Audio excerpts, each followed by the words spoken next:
Hi, I'm Scott, and welcome to the first episode of the first series of Child in Time, a podcast about growing up in the 1960s.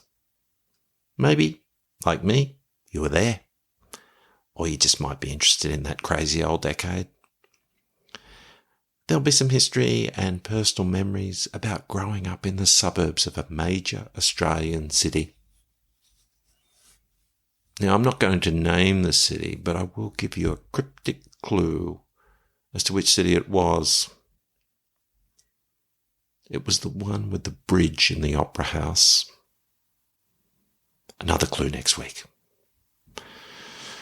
Now, I've assembled a crack team of researchers, audio technicians, and others to bring you this podcast. Yeah. No, not really. I'm lying. It's just me. A one-man, one-microphone show. Okay, let's jump right in and get to today's topic. And we're starting with a bang. Cracker Night was, for many kids, the best night of the year. Better than Christmas, better than Easter, better than even your birthday. No other day had that unique Cracker Night thrill factor. Oh, Cracker Night. Some called it Bonfire Night. Most kids called it Cracker Night. We always did. In the UK and in New Zealand, their equivalent was Guy Fawkes Night. And of course in the USA, they had the 4th of July. Many communities and families would take weeks to build huge bonfires for the big night. But it was all about the fireworks. Firecrackers and rockets, sparklers, throwdowns, flower pots, jumping jacks, Catherine wheels and Roman candles, and lots of others that exploded, sparkled, and flew into the air. Who doesn't like fireworks? We've all seen them on New Year's Eve and the like, and they're great. But as kids in the 60s, we were not just observing. We were the ones with the matches. And to make things even better, Cracker Night was designated a half day at school. We were home by lunchtime. Bonus. May 24th, Queen Victoria's birthday, was the date when Empire Day was celebrated. It was renamed Commonwealth Day in 1959. I remember a teacher telling us that the word empire had, well, connotations. Commonwealth Day sounded much nicer. That's why we had Cracker Night. For us kids, though, they could have called it Tutankhamun's bar mitzvah for all we cared. It was all about the fireworks. Prior to the great day, schools distributed a fireworks safety pamphlet to everyone. But the truth was that many children did not heed the wise advice therein. In fact, a lot of kids ignored it all. Pretty much. Children at large often did not place fireworks in a bucket filled with sand and wait for a supervising adult to light the wick. Children did hold lit fireworks in their hands and wait until the last possible half second to throw them in the air. Children did not retreat to a safe distance to watch a firework do its stuff. Children walked around the streets with boxes of matches, with no adults around. Now, I'm going to be a little bit controversial here and say that for many of us, the actual Cracker Night was something of an anticlimax. Parents, usually the father, would take charge and light all the fireworks, and we had to sit at a safe distance like good little girls and boys.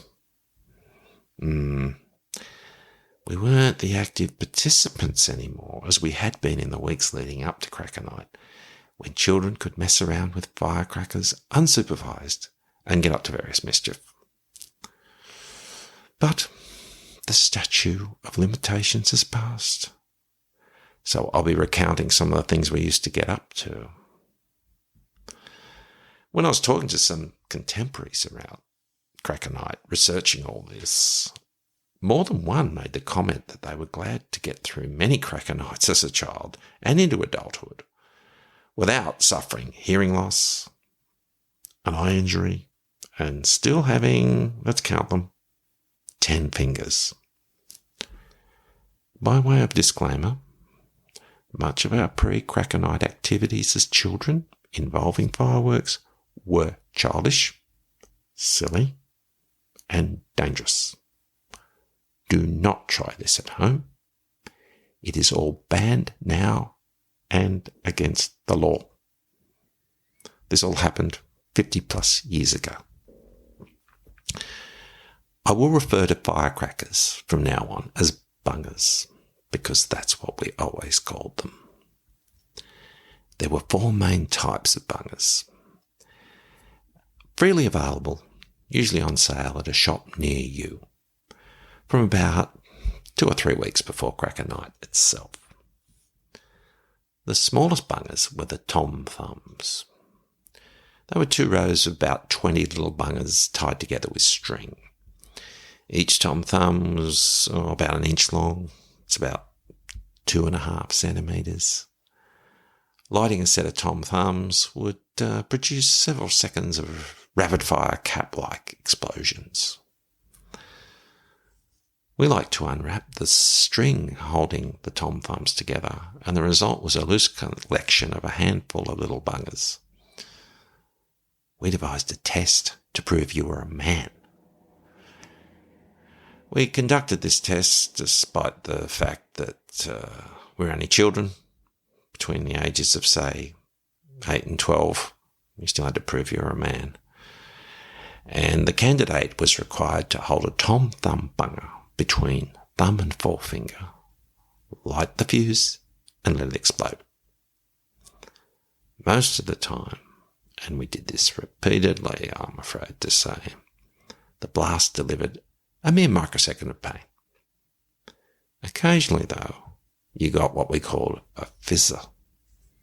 There was no explosion, just a jet of hot ignited gunpowder that would issue from the bottom of the thing, burning the palm, leaving the bunger intact but spent. That would hurt big time.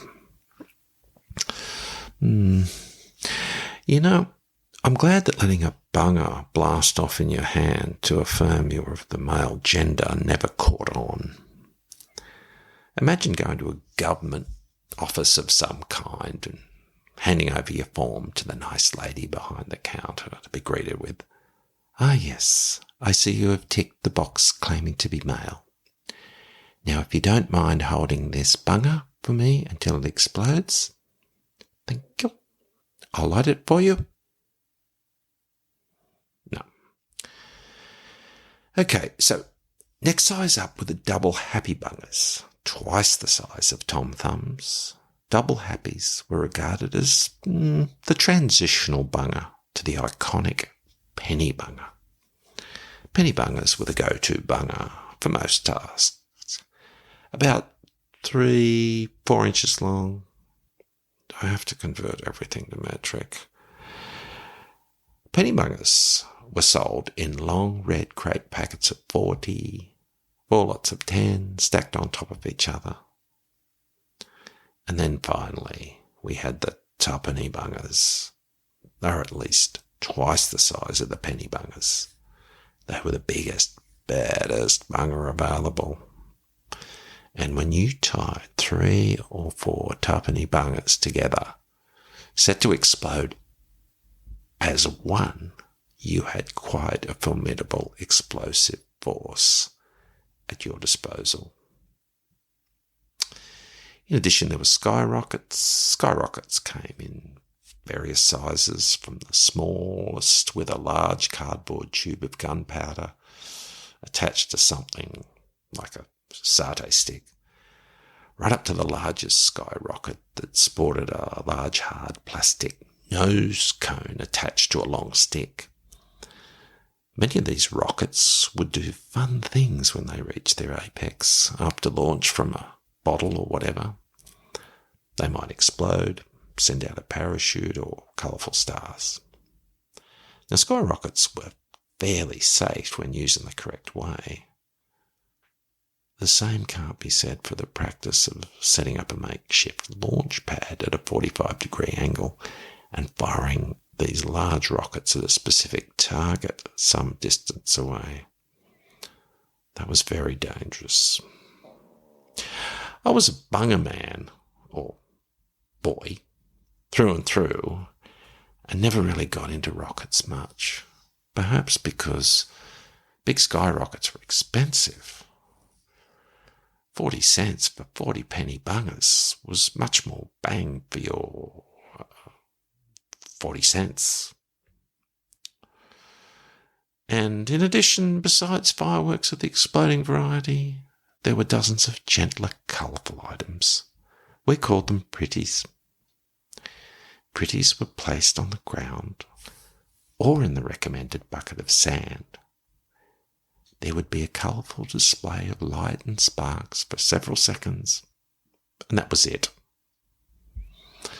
Lots of boys had very little interest in pretties, except for one, the Roman candle. The Roman candle was a slim, tubular firework designed to be aimed skyward, away from people.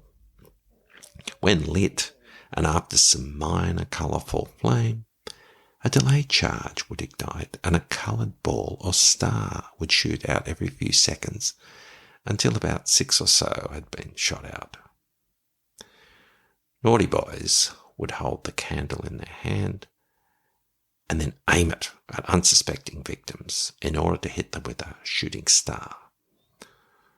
Boys would chase each other around trying to tag each other with a flame ball or two. Was I ever involved in this practice? Oh, well, I'll take the fifth on that. Now, before I move on, a subtext of this podcast, if not apparent already, is that when we grew up, we had a degree of freedom as kids that is nothing like today. My mother would have made the Australian Olympic team had worrying been an Olympic sport. I think she would have been a medal contender too. But despite that, the rules for us were the same as for every other kid I knew. We just had to be home by dark or dinner time. So the streets, parks, bushland, anywhere really, were ours to explore. Now, it's not as if our parents didn't love us or care for us. Of course they did. It was just the way it was then.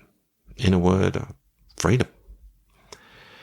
There can be no dispute that the area children are allowed to roam unsupervised has shrunk dramatically over the last few generations. This is said to be largely due to parents' fear of strangers having contact with children as the primary reason, and girls were generally kept on a closer leash than boys. Look, I know that this episode is very boy-centric, if there is such a word, but I grew up with just brothers, no sisters, and we did boy things. I'd love to hear how it was from the female side of a 60s childhood, and we will get to that. We are going to explore all this much more in the future. Now, someone can write a thesis on whether growing up then or now was better, the effect on how we turned out as adults, or anything else. What we can say for sure was that it was different. Sure, we got into mischief sometimes, or frequently. Regarding fireworks, it is hard to imagine nowadays that the sale of large, powerful bungas was totally unrestricted. Us kids of, say, 9 or 10, Also had the obligatory box of matches at hand to set things alight when we needed to. In those carefree afternoons leading up to Cracker Night, a favourite activity was roaming the streets, armed with penny bungers, in search of letterboxes to blow up. Yeah, blowing up letterboxes. The desired type of letterbox was made of tin, roughly the size of a small loaf of bread, and the box usually affixed to the top of a pole or a stake. A well-delivered tuppenny bunger or a penny bunger combo would blast the letterbox back to the original flat sheet of tin from which it had been fashioned. After the explosion, you only had a few precious seconds to admire your handiwork before the angry homeowner would come running after you and you'd have to run for your life. One kid in our group, let's call him Ron, and there was no one called Ron in my year, inexplicably decided to blow up his own family letterbox. Why? Who knows? We watched, fascinated, as he duly inserted the bunger, blew up his own box. We ran away to the sound of Ron's furious mother dragging Ron inside for some punishment. See, Trevor, I kept my word and I didn't mention you by name. I used the name Ron instead. Nor did I say that you lived in High Street or... Oh, sorry. In case you're wondering, the letterbox at our place was part of a brick wall and thus impervious to attack and destruction from without. Okay. With my previous disclaimer regarding safety and illegality in mind, we come to the marble gun, also known as a bunger gun or pipe gun. We called it a marble gun. A 2-foot length pipe was the barrel. A penny bunger and a marble completed it. A friend's older brother had a marble gun set up on a brick plinth in his backyard, and he would aim the gun at sheets of corrugated iron to test on how many sheets the marble would pierce the tin, bullet-like. 6 sheets was the record, I think. We had our own marble gun in my backyard, hiding in plain sight. We had a swing suspended from a branch of a large tree. The seat was a length of pipe with the rope looped around the middle of the pipe. So to use the swing, you had to sit astride the rope. We decided to fire the gun, the pipe, at the tree trunk. The only problem was that the rope and pipe, which was now the gun, was free to move in the breeze. We faced the gun towards the tree trunk and lit the fuse and stepped back to watch. Unfortunately, a little breath of wind spun the gun around to be facing us. We dived for our lives to the ground a second before the gun fired over our heads. We never used the gun again. As I said earlier, Cracker Night itself was usually taken over by dads, with their children relegated to spectators for safety reasons, of course. If only Mum and Dad knew what we'd been up to in the previous few weeks. Cracker Night was banned in 1986, long after we had had our fun. We children had the time of our lives. Why did they ban it? Every year, unfortunately, there was individuals who lost fingers, sustained severe eye injuries. Tragically, there was even fatalities. Dogs and horses in particular had a terrible time at that time of year with the constant sudden explosions and the flashes of light. Cracker night will never return as it was in the 60s. There have been some efforts to restore even a modified version of it, but these have met with a very negative response. But as an adult, there have been the occasional time where I've had the whiff of that gunpowder smell from something or other. Brings it all back instantly. The noise and the colour, and yeah, the danger. The best night of the year. Better than Christmas. Better than Easter. Better than even your birthday. Thanks for listening to this episode. If you liked it, please follow us and subscribe. Give me a good review. And please spread the word by telling just one other person who might enjoy it. And you can contact me in the links which should be in the show notes. I'd love to hear from you. See you next week. Talk soon.